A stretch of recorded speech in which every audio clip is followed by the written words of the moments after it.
Raghunath Das Goswami, and we are reading on verse number 4, commentary by Bhakti Vigyan Goswami, where these acharyas are describing some obstacle on our path of devotional service. So I'll read couple of lines in connections what we read on Friday and then continue. Similarly, bhakti will either come or not, but one way we can receive bhakti is by someone giving it to us.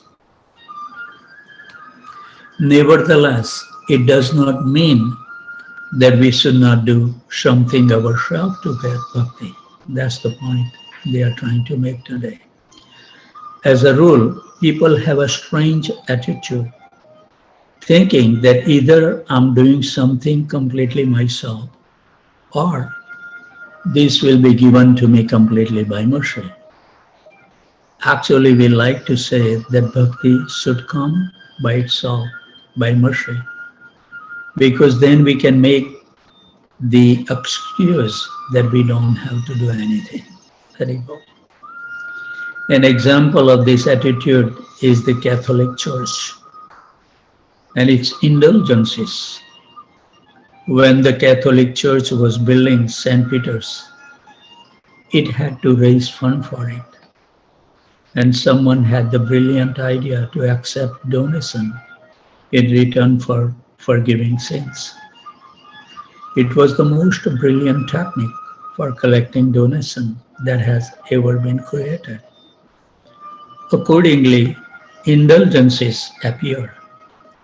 You did not have to do or believe in anything.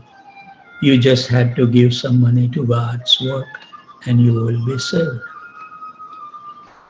Hence, one of the most popular religions originated in 16th century as the result of one honest monk called Luther, who resented this trading of indulgences.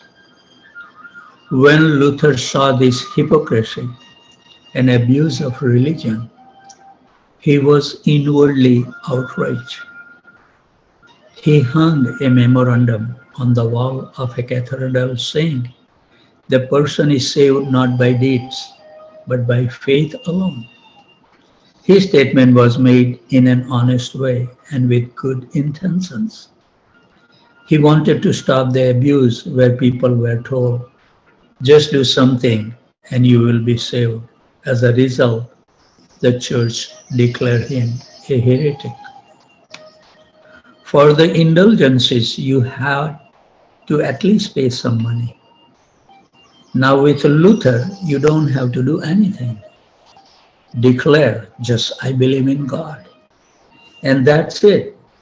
And people have carried this idea of the mercy to the point of absurdity.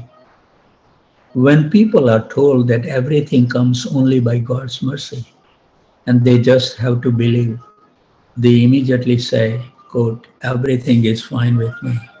I have already believed, and now I will just wait for the mercy, unquote. So, but the point is that the person should wait for the mercy and simultaneously do everything they can. People cannot understand this point because they think that if I wait for mercy and rely on God, then why should I do anything else? So if we are on the ocean in a fragile boat and there is a storm raging, should we just pray to God and do nothing? We must pray and simultaneously row the boat because God helps those who help themselves. Mercy is the source of everything, but this does not mean that we should not make any effort. Damodar Lila is the perfect example. Both things is required, our effort and God's mercy. That's the point. So tomorrow, some discussion about the mundane topic we discuss, worldly affair. So the four principles that they are teaching in the chapter 4. 1. To indulge in the Gramakatha, associating with the non-devotees, believing that any kind of liberation is the perfection of life, and also at the last, believe that the ultimate, our goal should be to go to Vaikuntha planet and worship Lord Narayan. So those are misconceptions, obstacle to our devotional life. Those are the 4 points we have to remember. We should not get trapped into those things. Thank you very much for joining this morning, and let's give our mind and heart to chant the holy name. Haribol. Hare Krishna, Krishna Krishna, Hare Hare. Hare Ram, Ram Ram, Hare Hare. Hare Krishna, Krishna Krishna, Hare Hare. Hare Ram, Ram Ram, Hare Hare. Hare Krishna, Krishna Krishna, Hare Hare. Hare Ram, Ram Ram, Hare Hare. Hare Krishna,